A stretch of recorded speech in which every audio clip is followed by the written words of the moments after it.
नमस्कार दोस्तों, स्वागत है आप सभी का इस चैनल शिवनारायण 111 में। आज की वीडियो में हम जानेंगे पूर्णिमा के सभी उपाय, पूर्णिमा से जुड़ी खास बातें, पूर्णिमा में हमें क्या खाना चाहिए, ये सभी बातें जानेंगे हम इस वीडियो में।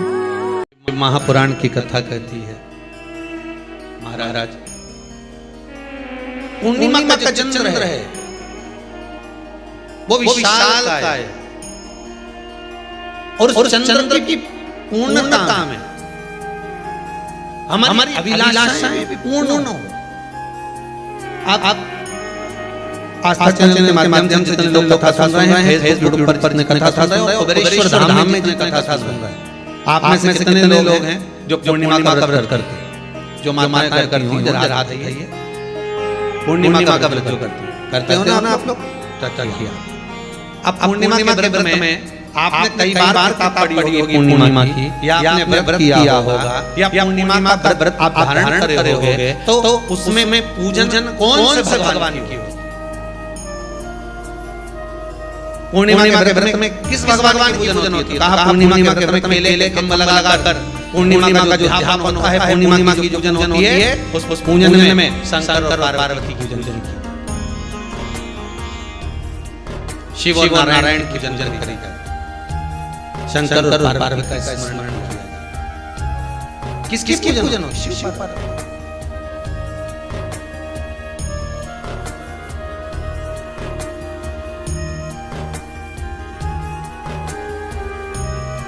क्यों शंकर और पार्वती का पूजन क्यों करा जाता है पूर्णिमा के व्रत में? क्योंकि शिव और माता पार्वती ही केवल एक ऐसे हैं जिन्होंने अपूर्ण लक्ष्मी को भी पूर्ण बना दिया था। किसको पूर्ण बनाया? लक्ष्मी। शरद पूर्णिमा के दिन अगर आप शंकर भगवान को एक लोटा पानी अगर शिव को समर्पित कर रहे हो, श्वेत पुष्प को रख कर शंकर जी के ऊपर सफेद फूल को चढ़ा कर एक लोटा जल भी, एक पात्र जल भी शंकर को समर्पित कर रहे हो, तो ये लक्ष्मी के लिए ही कर रहे हो। और कौन सी लक्ष्मी? पूर्ण लक्ष्मी। पूर्ण लक्ष्मी। आपको पहले भी कथा में कहा, एक बार भगवान विष्णु के सामने लक्ष्मी मैया ने बहुत तेज स्वर में कह दिया था, नारायण, दुनिया के लोग आपका नाम जपते हैं, दुनिया के लोग नारायण नारायण कहते हैं, दुनिया के लोग आपका भजन करते हैं, पर सत्य मायने में कहूं ना तो मेरे बिना दुनिया के लोगों की नहीं चल सकती, मेरे बिना दुनिया नहीं चल सकती, संसार मेरे बिना नहीं चल सकता। भगवान विष्णु ने कहा, ये तो गलत है लक्ष्मी आपका कहना। एक दिन लक्ष्मी को अहंकार आ गया, अहंकार के संबोधन जब माता लक्ष्मी करने लगी तो भगवान उसी समय पर भगवान विष्णु को क्रोध आ गया और भगवान विष्णु ने कह दिया, लक्ष्मी तो इतनी बड़ी बड़ी बात कहती है कि तेरे बिना नहीं रह सकती संसार। मैं तुझे कहता हूं लक्ष्मी, तू अपूर्ण है, तू अपूर्ण है, तू पूर्ण कब हो गई?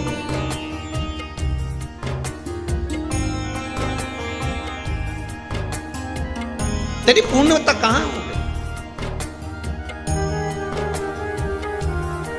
लक्ष्मी की आंख से आंसू बहने लगे। आज आपने मुझे अपूर्ण कहा, आपको मान लिया? आप मुझे अपूर्ण कह रहे हो? आपको ये ज्ञात हो रहा है आप मुझे अपूर्ण कह रहे हो? भगवान कहते हैं, हाँ लक्ष्मी, मैंने तुझे अपूर्ण कहा है। अपूर्णता का मतलब आप जानते हो ना? भगवान कहते हैं, लक्ष्मी मैं सब जानता हूं। लक्ष्मी रोती हुई माता सरस्वती के पास पहुंच गई। सरस्वती ने पूछा, क्या बात है लक्ष्मी, क्यों रो रही हो? लक्ष्मी जी ने कहा, क्या बताऊं सखी, मेरे पति ने आज मुझे अपूर्ण कह दिया है। तो क्यों रो रही है तू? अपूर्ण अगर कह दिया, पति ने ही तो कहा है ना, तो क्यों रोना? चल मेरे साथ में। और सरस्वती मैया माता लक्ष्मी को लेकर सीधे पहुंच गई माता पार्वती के यहाँ। माता पार्वती के यहाँ जब पहुंची है, माता पार्वती ने लक्ष्मी जी को देखा और सरस्वती को देखा तो पूछा कि बात क्या है, क्या हो गया ऐसा, क्या हुआ, क्या है ऐसा जो तुम दोनों आज मेरे पास में आई? क्या हुआ? पार्वती जी कुछ बोलती, शिव जी का ध्यान माता सरस्वती की ओर और लक्ष्मी की ओर गया और भगवान शंकर जान गए कि आज भगवान नारायण ने लक्ष्मी जी को अपूर्ण कहा है। अब देखें माता पार्वती क्या कर सकती है, इसको पूर्ण बनाने के लिए करेगी क्या?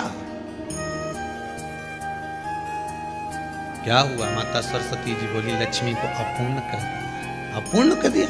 हाँ, तो क्या सोचना उसके लिए, इसको मैं अभी पूर्ण बना देती हूं। माता जगत जननी पार्वती ने गोदी में विराजमान गणेश जी को उठाया और उठाकर लक्ष्मी जी की गोद में दे दिया। ले लक्ष्मी, आज से तू पूर्ण हो गई। लक्ष्मी, आज से तू पूर्ण। गोदी में जब तक संतान नहीं है तो नारी को लोग अपूर्ण समझते हैं, पर माता पार्वती जी ने संपूर्ण ब्रह्मांड में एक सिद्धता प्रदान कर दी कि अपने गोदी के लाल को, अपने गोदी के पुत्र को माता ने लक्ष्मी की गोद में देकर लक्ष्मी को पूर्ण बना दिया। वो दिन कौन सा था? यही शरद पूर्णिमा का दिन था। कौन सा दिन? यही शरद पूर्णिमा का दिन था। शरद पूर्णिमा का दिन लक्ष्मी को पूर्ण करने का दिन। पूर्ण करने, केवल अमृत ही नहीं बरसता, शरद पूर्णिमा के दिन लक्ष्मी भी बरसती। लक्ष्मी पूर्णिमा के कितने व्रत होते हैं? बोलते जाओ, जरा जल्दी जल्दी बोलो। पूर्णिमा के नारियों को, स्त्रियों को अखंड सौभाग्य के लिए, जो नारी वैधव्य नहीं होना चाहती है उस नारी को पूर्णिमा के कितने व्रत करना चाहिए? पूर्णिमा के नारियों को, स्त्रियों को अखंड सौभाग्य के लिए, जो नारी वैधव्य नहीं होना चाहती है उस नारी को पूर्णिमा के कितने व्रत करना चाहिए? जिस नारी के यहाँ संतान नहीं हो, औलाद नहीं हो, उसको पूर्णिमा के कितने व्रत करना चाहिए? जिस नारी का पुत्र, पति बहुत बीमारी से ग्रसित हो, लग रहा हो कि ये मेरा बेटा बहुत बड़ी बीमारी में घिरा हुआ है, तो नारी को कितने व्रत करना चाहिए? स्वयं भगवान कृष्ण ने माता यशोदा को द्वापर में भी बताया है कि पूर्णिमा के 32 व्रत होते हैं। कितने व्रत होते हैं? 32।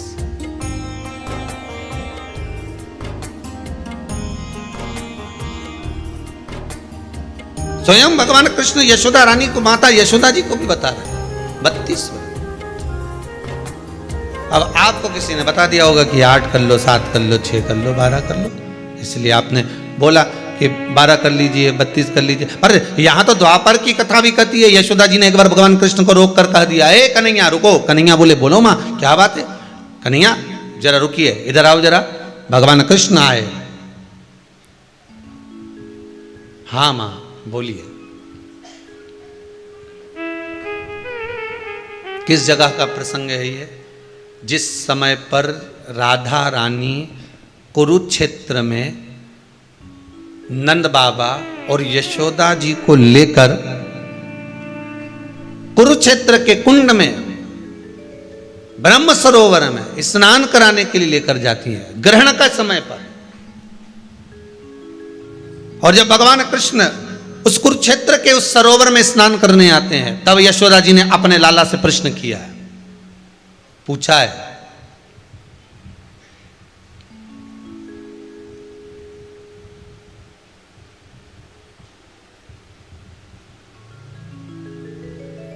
कि नारी वैधव्य होकर ना मरे।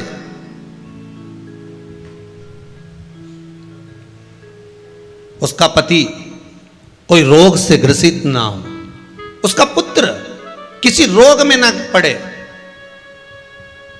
अरे भाई, कितना सुंदर संवाद लिखा है। अगर किसी माता का पुत्र मान लो किसी नशे में डूबा हुआ है, कोई नशा कर रहा है और गलत नशा है, आपको लग रहा है कि ये नशे में डूबा हुआ है, आपको लग रहा है कि ये गलत जगह पर डूब गया है, आपको लग रहा है कि मदिरापान में, मांसाहार में या अधिक गांजा आदि का जो भी नशे होते हैं, जितने भी नशे, उसमें डूब चुका है। और माँ उसको समझा रही है, तू नशे में मत डूब, तू इस काम को मत कर, तू ये गलत कर्म मत कर।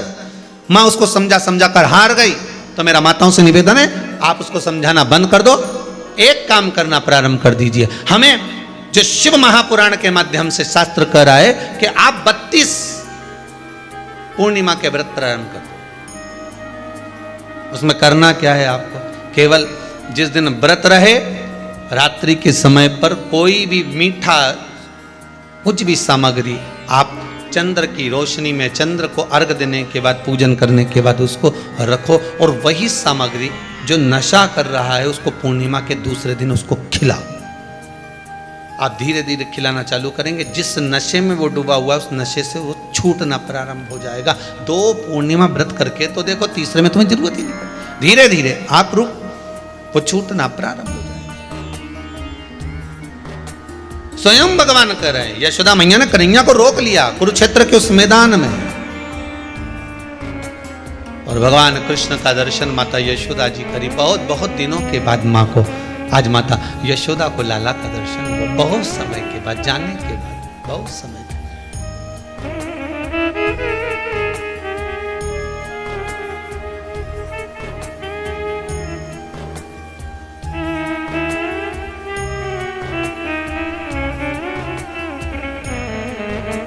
क्यों करा जाता है पूर्णिमा का व्रत?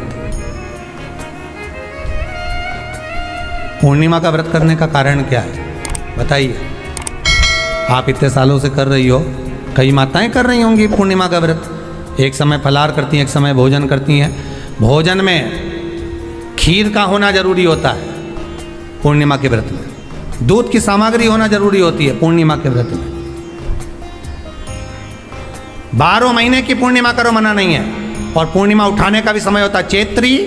चैत्र के महीने की जो पूर्णिमा होती है, चैत्री पूर्णिमा पहली पूर्णिमा मानी जाती है, इसलिए चैत्री पूर्णिमा को सिद्ध पूर्णिमा कहते हैं, कार्य सिद्धात्री पूर्णिमा कहते हैं, सिद्ध करने वाले। मनोरथी पूर्णिमा कहते हैं, मनोरथी पूर्णिमा।